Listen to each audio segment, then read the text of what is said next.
So, oh my god, what the hell? I know that a lot of my videos, I have these braids in my hair. Let me say something real quick. This is gonna make people laugh or like really be like, what the fuck? Also, we're gonna be talking about books in this video. So here's one of my bookmarks that I have. I kept a lot of my mother kept a lot of my bookmarks that I got from like old book, what do they call them? Almost said book of fairs. Book fairs?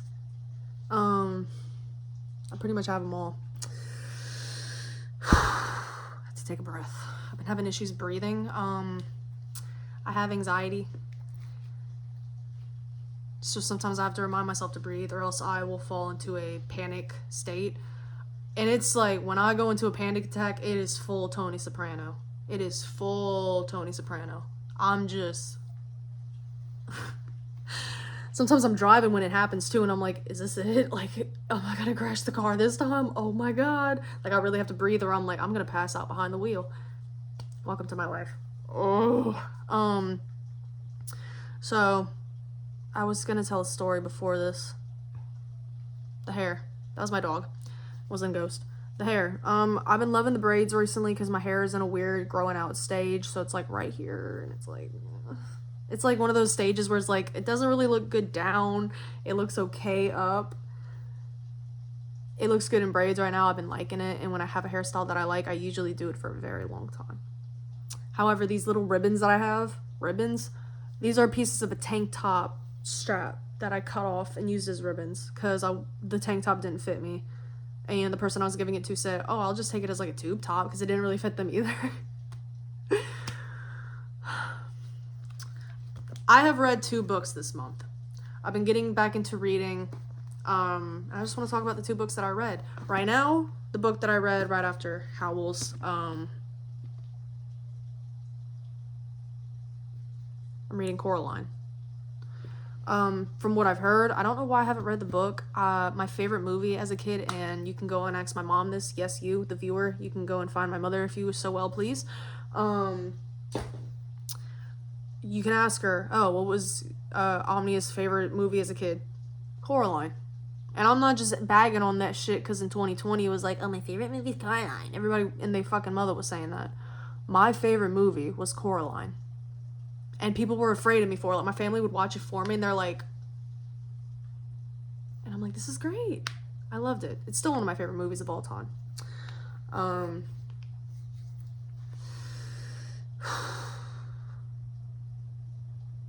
So, I read this book. I got these 2 books at a bookstore in my town. So, if they look a little rough, it's a pre-owned bookstore.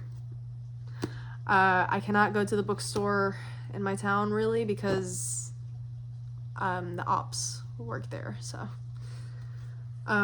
this one is called What Do You See in the Dark Mirror? It was really good. Mind you, these books are kind of old, so when I explain it, it's going to be kind of like, okay, you can tell that it's an old book because of the way I explain it. Obviously, older books are more literature based. My dog playing with a water bottle. More literature based. More than creative based, like we see in books now. A lot of books now are creative based now that you kind of have the ability to do so. So a lot of people go for it, obviously. I mean, go for it if you want to do literature. Go for it. It's amazing. I love literature. Like, dude, in high school, I fucked up Hamlet. I loved Scarlet Letter. I loved Little Women. I loved Frankenstein. Freaking dude, like, when we read the Odyssey in like 9th grade, I was like, this is the shit, dude. Like, loved it. I loved it all. Had a lot of people in my class that were like, it's so boring. Get a life. You suck. Anyway, What Do You See in the Dark Mirror? This book was about a woman who is a TV personality.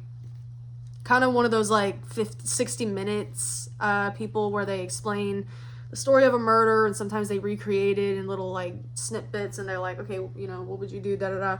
So she asks the question in her story in the book, which is in the form of a show that comes on, you know, every whatever night. Would you kill somebody if they killed somebody who you loved? would you get back at them by taking their life? Would that make you any better? Or would that make you worse? It's a good question. I'm not going to answer that question because I might get the cops called on me. The premise of the story was great. It was a great thing. It followed the murderer of the main character's sister, because she originally starts this whole TV thing in remembrance of her sister, to fight for victims more, to tell their stories, to get their names out there, which is realistic. I'd probably do the same thing. The main character is a very smart woman. She's not boy crazy. She's simple. She doesn't repress. I feel like some women in books repress a little bit.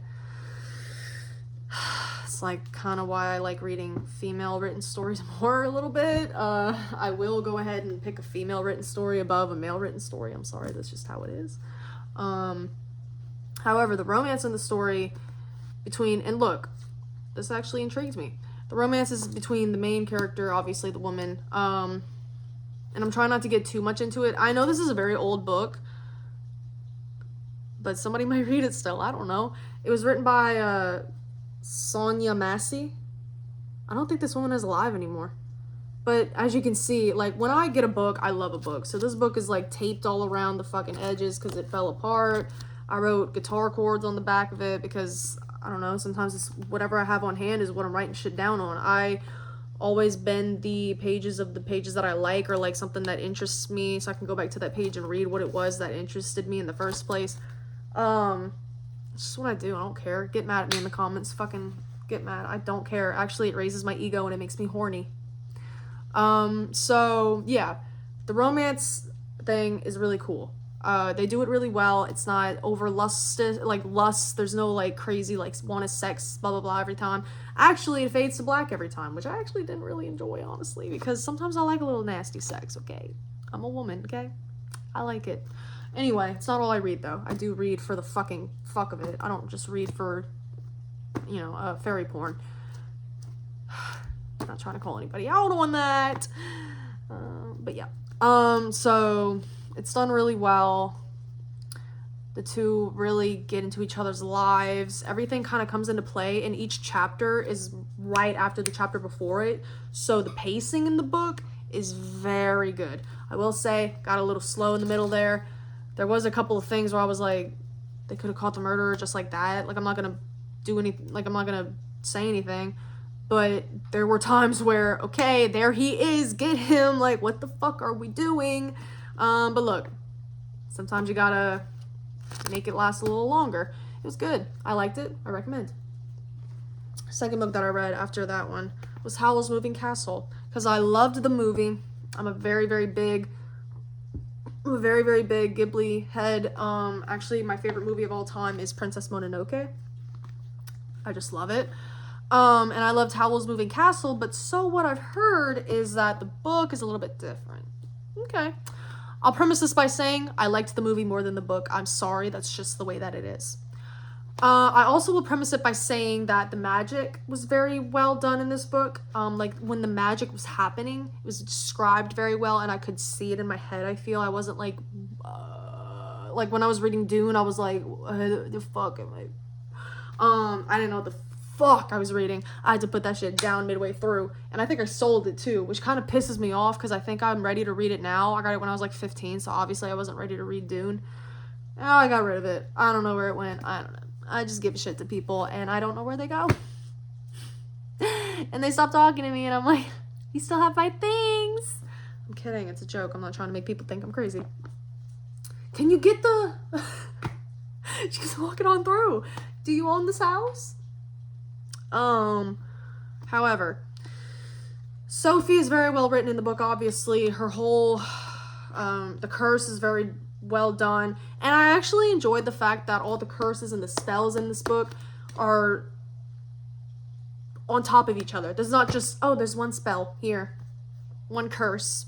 It's like a level to it all, and it starts to fall and fall and fall and fall and fall. Howl is so much more fucking annoying in this book. Oh my god. Look, he's at least charming and sexy in the movie. That's what I wanted to. He was so goddamn annoying. He was so fucking annoying. My fucking god. That was the point, but Jesus Christ, it drove me nuts. Such a man whore. It was fine, whatever. Merkel is Michael. Very enjoyable character. What I will say is that when everybody was in the room together, when it was Sophie, Calcifer, Michael, Howell, shit was getting done lickety split. Venus and Mercury. Boom. Like, oh, you're done. You're done. Nobody had a chance when these four were all in the fucking room together. It was great. Wrote the group emotional, you know, everything in an amazing way. My dog is trying to get her bone. I will help you, honey. Here you go. Because that was the bone I threw in the beginning of the video. It's right here. Hello. You couldn't see it. Yeah, that was done amazing. The whole romance between them was kind of too much of a slow burn. I'm gonna say something. I don't like slow burns.